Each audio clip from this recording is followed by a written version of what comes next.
అధిక బరువు అనేక సమస్యలకు కారణం. సాహితీ యోగా ఆన్లైన్ క్లాసులో జాయిన్ అవ్వండి. అదే కొంతమంది మేము కాఫీ తాగుతామని మంచిది అంటే కదా లివర్ కింద. కాఫీ పాలతో తాగితే మంచిది కాదు. Black coffee 2 cups every day. 2 cups every day is very good for fatty liver. అదే విధంగా you take ginger and turmeric tea, అంటే హాట్ వాటర్ లో జింజర్ గానీ టర్మరిక్ వేసుకొని తాగితే that also is very good liver మాట. అది కూడా చాలా మంది రియలైజ్ చేయరు. గ్రీన్ టీ కొంతవరకు మంచిదే. ఇటువంటి సబ్స్టెన్స్ ఆర్ గుడ్. వేరే ఆల్రెడీ ఫ్యాటీ లివర్ ఉన్న వాళ్ళకి ఆల్కహాల్ కొంచెం క్వాంటిటీ తీస్తే కూడా మంచిది కాదు. చాలా మంది రెడ్ వైన్ మేము తాగుతాం సార్ హార్ట్ కి మంచిది అంటారు. రెడ్ వైన్ వల్ల లివర్ చెడిపోతుంది. ఆ లివర్ వల్ల హార్ట్ కి మంచిది కాదు. నీకు రెడ్ వైన్ తోటి బెనిఫిట్ రావాలంటే నిజంగా హార్ట్ కి you have to drink 5 liters of red wine every day. 5 liters అంటే యాంటీ ఆక్సిడెంట్ దాంట్లో ఉంటుంది మాట. ఆ యాంటీ ఆక్సిడెంట్ క్వాంటిటీ మీకు బెనిఫిట్ రావాలంటే 5 liters. దాని వల్ల anti oxidant available as tablet. You can buy the tablet and take 5 liters. ఒక ఎగ్జాంపుల్ ఒక రీజన్ వచ్చేసింది మాట red wine. Sir snake wine అని ఇప్పుడు వస్తుందట చైనాలో. అవునవును. ఆ స్నేక్స్ వేసేసి అదేదో లాంగివిటీ పెరుగుతుందంట అది అంటారు కానీ అదంతా కూడా సబ్స్టాన్షియేటెడ్ కాదు. No scientific evidence for that. అది is more of a folklore అంటారండి అలాగమాట. సో అయితే మరి ఈ fructose is one of the biggest culprit fructose. ఇప్పుడు refined oil, fried foods, maida, వీటన్నిటి డిబేట్ జరుగుతుంది కదా. ఇవన్నీ డిబేట్ ఏం లేదు. They are all causing. ఇప్పుడు ఆయిల్స్ లో కూడా they 2 types of oils, saturated oils, unsaturated, poly unsaturated oils మంచిది. ఎగ్జాంపుల్ ఏమంటే olive oil. But olive oil మనం కుకింగ్ ఎక్కువ యూజ్ చేయలేము. Second rice bran oil is very good. Rice bran oil cooking use చేస్తాము. Cooking that is very good oil. Third type of oils ఉన్నాయి కదా. ఇప్పుడు కొంతవరకు ఈ సాచురేటెడ్ ఆయిల్స్ అంటే ఎక్కువ ఉండేది palm oil, coconut oil, Saffola oil కూడా మంచిదే, కొంచెం అన్సాచురేటెడ్ ఫ్యాటీ యాసిడ్. సో ఈ ఆయిల్స్ లో మన కుకింగ్ ఆయిల్ చూసుకోవాలి. Poly unsaturated or unsaturated oils use చేస్తే మంచిది. సాచురేటెడ్ ఆయిల్స్ మంచిది కాదు. సో అది డెఫినెట్, అది కూడా డెఫినెట్. సో మన కుకింగ్ లో ఎంతవరకు ఆయిల్స్ యూజ్ చేస్తే ఏ టైప్ ఆఫ్ ఆయిల్స్ ఆల్టర్నేట్ చేసి, అంటే 1 month rice bran, 1 month sunflower, అలా చేంజ్ చేసుకుంటా ఉండాలి ఆయిల్స్.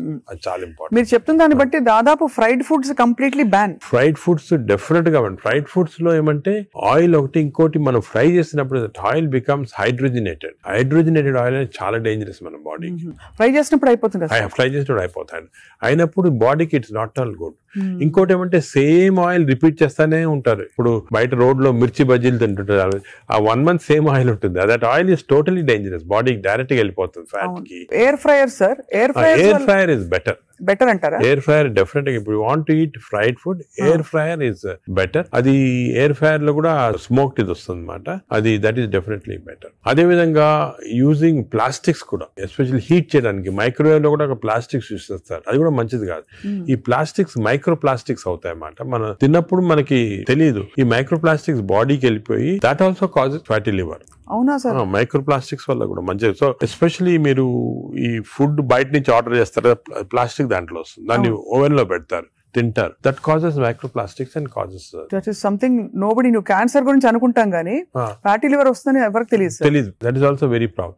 సెకండ్, ఇంకోటి సర్ప్రైజింగ్ థింగ్ రీసెంట్ గా మనం air pollution also is producing fatty liver. Air pollution ఇప్పుడు కొన్ని సిటీస్ లో మన దేశంలో ఎయిర్ పొల్యూషన్ ఎక్కువ. సాయంకాలం బయటకు వెళ్ళారు, ఎయిర్ పొల్యూషన్ వెళ్ళారు, రూమ్ లో కూర్చొని తాగుతారు, డ్రింక్ చేస్తుంటారు అనమాట. ఎయిర్ పొల్యూషన్ బయటకు. ఎయిర్ పొల్యూషన్, డ్రింక్ 2 ఎఫెక్ట్ వచ్చి కంప్లీట్ లివర్ చెడిపోతుంది. అంతే. So air pollution is not all, చాలా డేంజరస్ లివర్ కి. అది కూడా దట్ కెన్ కాజ్, ఈ పార్టికల్స్ ఉంటాయి కదా, అవి లివర్ లో ట్రాప్ అయిపోయి దానివల్ల ప్రాబ్లమ్ వస్తుంది. ఫ్యాటీ లివర్ కానీ చాలా వివిధ కారణాలు ఉంటాయి. ఇలాగా డయట్ లో ఫ్రైడ్ ఫుడ్ ఒకటి, దాని తర్వాత కొన్ని స్వీట్ అండ్ థింగ్స్, ఫ్రక్టోస్, ఇవన్నీ కూడా చాలా డేంజరస్. హై ఫ్యాట్ కొన్ని ఉంటాయి సార్. ఇప్పుడు కోకోనట్ ఆయిల్ గురించి చాలా ఒక టైం నడిచింది. కోకోనట్ ఆయిల్ చాలా మంచిది అని చెప్పి. అలాగే మనకి అవకాడో చాలా మంచిది అంటున్నారు. అవకాడో మంచిది. అవకాడోలో ఎక్కువ పాలీ అన్సాచురేటెడ్ ఫ్యాటీ యాసిడ్. అలాగే ఫిష్ ఆయిల్ అనుకోండి, ఫిష్ లో ఉన్న ఆయిల్ omega-3 ఉంటుంది. omega-3 మంచిది. In fact omega, if you're vegetarians, I suggest omega-3 capsules తీసుకోవడం మంచిది. ఫ్యాటీ లివర్ కూడా మంచిది. They are all unsaturated or poly unsaturated. I protect చేస్తాయి body. So logically sir ghee అయితే, ghee and butter not recommended. Ghee and but small quantities లో ghee is okay, but not above say more than 1 teaspoon, table spoon కూడా, tea spoon is not సరిపోతుంది, దానికన్నా ఎక్కువ తీసుకోవాలి. Non vegetarian diet, vegetarian diet, fatty liver కి సంబంధించి మీరు ఎలా కంపేర్ చేస్తారండి? ఫ్యాటీ లివర్ డెఫినెట్ గా vegetarian diet superior fatty liver కి. బట్ అగైన్ వెజిటేరియన్ డైట్ లో ఇఫ్ యూ టేక్ కార్బోహైడ్రేట్స్ అనుకోండి, ఇడ్లీ, ఇటువంటి simple carbohydrates, they can also produce fatty liver very fast. అదే విధంగా ఇప్పుడు మనము రిచ్ కార్బోహైడ్రేట్స్, రైస్ అనుకోండి, plain white polished rice, that also is high carbohydrate which is high glycemic index అంటాం, that also causes fatty liver. Whereas millets చాలా తక్కువ ఛాన్స్ ఆఫ్ millets producing fatty liver. Non vegetarian లో certain thing, for example fish అనుకోండి, అదే egg అనుకోండి, these are less associated with fatty liver. To some extent chicken, but red meat again we do against it. So non-vegetarian manchidi kaadu, vegetarian manchidi kaadu. Depends on the item. Inkoti egg lo kuda people ki wrong concept. Egg white అయితే తింటున్నామండి, yolk అది తప్పదు. ఎందుకంటే egg yolk లో 2 important components are there. One is called choline. Choline అనే substance. Choline అనేది prevents fatty liver. ఓహో, choline. So దానికే we advise egg yolk మంచిది, తప్పుగా అంటే అప్ టు 4 eggs పర్వాలేదు. బియాండ్ 4 eggs అంటే ఎగ్ యోక్ తినకూడదు, అప్ టు 4 eggs తినొచ్చు ఒకటి. రెండోది ఎగ్ యోక్ లో there is substance which protects the muscles. అంటే మన ఏజ్ అవుతాయి మజిల్స్ వేస్ట్ అయిపోతుంటాయి. సార్కోపీనియా అంటాం. Sarcopenia is not good. మనం exercise helps to muscle building. Sarcopenia రాకూడదు అంటే కొంతవరకు ఎగ్ యోక్ మంచిది చాలా.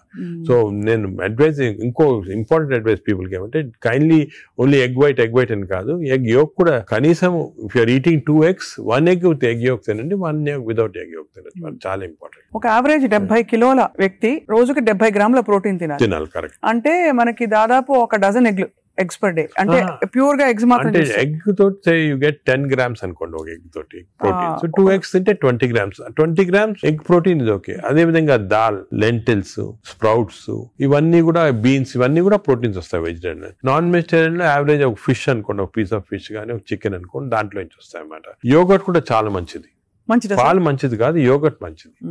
యోగర్ట్ ఆల్సో కంటైన్స్, ఇప్పుడు హై ప్రోటీన్ యోగర్ట్స్ కూడా ఉన్నాయన్నమాట, ఎక్కువ ప్రోటీన్. గ్రీక్ యోగర్ట్ లాగా. The only thing is my advice is processed food మంచిది కాదు. అన్ని దాదాపు అంతే కదా సార్, ఇప్పుడు దొరికేవన్నీ ప్రాసెస్డ్ అవుతాయి. కాదు అంటే దొరికేదంటే మీరు ప్రాసెస్ ఫుడ్ అంటే ఆల్రెడీ పార్ట్లీ కుక్డ్ కానీ, లేదా మీరు బయట నుంచి ఆర్డర్ చేస్తారు స్విగ్గీ అవి కానీ, అటువంటి ప్రాసెస్డ్. బట్ మీరు సూపర్ మార్కెట్ కి వెళ్తే you can buy regular food కదా, ప్రాసెస్ ఫుడ్. ఇప్పుడు పన్నీర్ లో కూడా కల్తీ ఉందని చెప్పి ఈ మధ్య స్టడీస్ బయటపడ్డాయి. అంటే paneer is not actually paneer, దానిలో ఏదో కలుపుతున్నారు. అంటే actually anything that is process, మనం హోమ్ మేడ్ ఆర్గానిక్ ఫుడ్ చాలా మంచిది. We're going away from that. తప్పది. సపోజ్ మనం మార్కెట్ కి వెళ్ళి వెజిటబుల్స్ కొన్నాం, ఇది కొన్నాం, ఎగ్స్ ఇంట్లో చేసుకోవచ్చు కదా. ఆ సేమ్ థింగ్ మీ ప్యాకేజ్ దాంట్లో తీసుకున్నాం అనుకోండి, ప్యాక్డ్ ఫుడ్ లో ఈ నూడిల్స్ కానీ, వర్స్ట్ నూడిల్స్ దాంట్లో కార్బ్స్ ఎక్కువ ఉంటాయి, ప్రాసెస్డ్. ఈ ప్రాసెస్ ఫుడ్ లో ఏమంటే అల్ట్రా ప్రాసెస్డ్ అంటాం. Now in western countries they are called ultra process people. అంటే ఉట్టి అదే తింటారు మన అల్ట్రా. ఎప్పుడు అంటే ఇంట్లో కుక్ చేసుకోరు చాలా మంది, ఇంట్లో కుక్ చేసుకోరు. సో అల్ట్రా ప్రాసెస్ ఫుడ్ వల్ల ఏమొస్తుందంటే, in addition to that high carbs, high sodium ఎక్కువ ఉంటుంది అల్ట్రా ప్రాసెస్ ఫుడ్ లో. సో బీపీ అది. Second important thing ultra preservatives, అదే విధంగా కలరింగ్ ఏజెంట్స్ ఇవన్నీ ఉంటాయి. దీని వల్ల ఏమవుతుందంటే ఫుడ్ టేస్ట్ బాగుంటుంది చాలా. It contains this tasty thing. ఈ టేస్ట్ వల్ల once you tend to eat more, number 1. Number 2, ఈ ప్రాసెస్ ఫుడ్ వల్ల గట్ మైక్రోబయామ్ అన్ని చెడిపోయి బ్యాడ్ మైక్రోబయామ్ వచ్చి అది లివర్ కి ఎఫెక్ట్ అవుతుంది. ఈ మైక్రోబయామ్, ఇంకో విషయం, microbiome produces alcohol in the intestines. Bad microbiome మనం డ్రింక్ చేయాల్సిన అవసరం లేదు. ఈ బ్యాడ్ మైక్రోబయామ్ మన కాన్స్టెంట్ గా ఆల్కహాల్ ప్రొడ్యూస్ చేసి ఆ ఆల్కహాల్ డైరెక్ట్ గా లివర్ కి వెళ్ళిపోతుంది. మనం డ్రింక్ చేయకుండా మనకి ఆల్కహాలిక్ లివర్ డిసీజ్. దాని ఎఫెక్ట్ మనకేం తెలియదు కానీ డైరెక్ట్ గా ఇంటెస్టైన్ నుంచి లివర్ కి వెళ్ళిపోతుంది. లివర్ స్మాల్ క్వాంటిటీ 10 ml వచ్చినా కూడా లివర్ డ్యామేజ్ అవుతా ఉంటుంది కదా. ఈ ప్రాసెస్ ఫుడ్ వల్ల అది ప్రాబ్లం. సో ప్రాసెస్ ఫుడ్స్ అయితే ఇంకా కామన్ గా అసలు ఐఎమ్ టోటలీ అగైన్స్. ఇన్ఫాక్ట్ మనం పిల్లలకి అన్ఫార్చునేట్లీ అలవాటు అయిపోతుంది. కుకీస్, నూడిల్స్, బర్గర్స్ ఇవన్నీ కూడా అలవాటు అయిపోయి, చిప్స్ ఆల్సో వెరీ బ్యాడ్. ఇంత అడ్వర్టైజ్మెంట్స్ చూస్తుంటాం. చిల్డ్రన్ కి అలవాటు అయిపోయి మేము దానికే చిల్డ్రన్ లో we're now seeing very high incidence of fatty liver disease. పిల్లల్లో 20-30%, 40% నెఫ్లెట్ చిల్డ్రన్ లో ఫ్యాటీ లివర్ డిసీజ్ వస్తుంది. అక్కడి నుంచే స్టార్ట్ అయిపోతా ఉంది. It is going to become more and more danger. సొసైటీకి స్కూల్స్ లో కూడా అవేర్నెస్ ప్రోగ్రామ్స్ పెట్టాలి. స్కూల్స్ ఎగ్జాక్ట్లీ మీరు చెప్పినట్టు నేను I'm making a plea, government కానీ స్కూల్స్ లో అవేర్నెస్ ప్రోగ్రామ్. మనకి అంతా కూడా మన food habits has to come from school stage. Schools లోనే వీళ్ళకి ఈ టీచింగ్ పెడితే children are very intelligent, they will observe what we say. వాళ్ళకి చెప్పండి ఇది మంచిది కాదు. బట్ స్కూల్ క్యాంటీనే, స్కూల్ పక్కన ఉన్నదే ఫాస్ట్ ఫుడ్స్ అమ్ముతా ఉంటే ఇంకా అదేం చేస్తాం వాళ్ళు natural. So that is wrong. We should ban fast foods in schools and school surroundings compulsory. This is the most dangerous thing. మనకి ఎపిడమిక్ అయిపోతుంది. We're not realising it's going to become very dangerous. చిన్నప్పటి నుంచే మనం healthy eating habits inculcate చేయాలి. చాలా important. Sir ఒకసారి gut health బాగా దెబ్బతినేసింది ఫర్ వేరియస్ రీజన్స్, బయట తిని లేకపోతే స్ట్రెస్ఫుల్ హ్యాబిట్స్ వల్ల, దానివల్ల దాన్ని కరెక్ట్ చేయాలంటే ఎక్కడి నుంచి స్టార్ట్ చేయాలి? మనం ఇప్పుడు suppose somebody even 60 years 70 years లో కూడా మనం గట్ హెల్త్ రిస్టోర్ చేసుకోవచ్చు. ఎలా రిస్టోర్ చేయాలి సార్? ఏం చేయాలి? అదే ఫస్ట్ ఏమో food, it has to be organic food correct గా. అంటే అనేది ఏమంటే ఈ ఫాస్ట్ ఫుడ్స్, ప్రాసెస్ ఫుడ్స్ అన్ని ఆపే సింపుల్ ఫుడ్ మన ఇంట్లో, for example millets, fresh vegetables, దాని తర్వాత certain types of fruits. Fruits లో కూడా బెర్రీస్ అనుకోండి, 3 B's అని ఉన్నాయమ్మా. బెర్రీస్ ఒకటి, వెజిటేరియన్ లో బ్రోకలీ ఒకటి, బీట్రూట్ ఒకటి. 3 B's are very important. Berries daily ఒక కప్ ఆఫ్ బెర్రీస్ తింటే that itself will restore health. Great sir. Blueberry, berries, broccoli, beetroot, 3 B's అంటాం. ఆ 3 B's are very good food habits లో. Yogurt, మంచి yogurt తింటాం, healthy yogurt తింటాము. దాని తర్వాత నట్స్ లో కూడా అన్ని నట్స్ మంచిది కాదు. అది నట్స్ లో బెస్ట్ ఈజ్ వాల్నట్స్. అదే విధంగా సెకండ్ ఈజ్ ఆల్మండ్స్. ఇవి 2 ఆర్ గుడ్. పిస్తా అంత మంచిది కాదు, హై ఫ్యాట్ కదా సార్. హై ఫ్యాట్ పిస్తా. సేమ్ థింగ్ క్యాష్యూస్ కూడా సేమ్. అందులో నేతిలో వేయించి ప్రోటీన్ తిన్నాం అనుకోండి, అది again you're taking back. So అవి ఫ్రైడ్ క్యాష్యూస్ అవన్నీ కూడా అవాయిడ్ చేయాల్సింది. ఇలాగా హెల్తీ ఫుడ్ తోటి we can make lot of difference. Plus non vegetarian fish is very good. Fish తినే వాళ్ళకి ఫిష్ మంచిది. ఫిష్ కూడా అన్ఫార్చునేట్లీ ఈ మధ్యన కొంచెం ప్లాస్టిక్స్ వచ్చేస్తున్నాయి ఫిష్ లో. ఈ సీ లో ప్లాస్టిక్స్ వేసి రివర్స్ లో వాళ్ళకి మైక్రో ప్లాస్టిక్స్. ఈ micro plastics and other future thing we have to concentrate as a society. Pollution, processed food, micro plastics, these are called the 3 evils. ఈ 3 evils వల్ల మనం అన్ఫార్చునేట్లీ ఎంత హెల్త్ మెయింటైన్ చేయాలంటే కూడా మన society is not giving us the opportunity. అంటే బయటకు వెళ్తే సార్ ఇవాళ హైదరాబాద్ లో ఎన్ని రెస్టారెంట్స్ ఉన్నాయి సార్, ఇంకా అపిటైట్ ఉంది. రాత్రి 11:30కి వెళ్తే కూడా ఇంకా బజింగ్. అసలు అందరూ ఎంత తింటున్నారు అంటే నేను రెస్టారెంట్స్ లో హెల్తీ ఫుడ్ కుక్ చేస్తే వాడడం మంచిదే, కానీ షార్ట్ కట్స్ తీసుకొని కుకింగ్ ఆయిల్ మళ్ళా యూస్ చేయటము, అదే విధంగా ప్రాసెస్ ఫుడ్ దాంట్లో యూస్ చేయటము, కలరింగ్ ఏజెంట్స్ యూస్ చేయటం, అది చేస్తే they are not very good. ఇప్పుడు తండూరి చికెన్ అని బాగా మంచి రెడ్ కలర్ వేస్తారు madam. That is not again good. It's bad for health. అంటే red colouring agents, preserving agents are not good. ఇదొక aspect. Second aspect gut health again not realised is physical activity. చాలా important. మీరు అనొచ్చు physical activity గట్కి సంబంధం ఉంది. The gut is constantly reacting, liver is constantly reacting to physical activity. మనకి daily standard 150 hours per week. 150 hours per week physical activity liver కి మంచిది. It has shown repeated గా 150 hours per week చేస్తే liver fat slow కరిగిపోతుంది. 150 hours a week అంటే 7 days లో 150 hours అంటే రోజుకు సుమారు 20 minutes per day. Okay, 150 అంటే 1.5 hours per 1.5 hours, 30 minutes per day for 5 days. Okay, 30 into 5.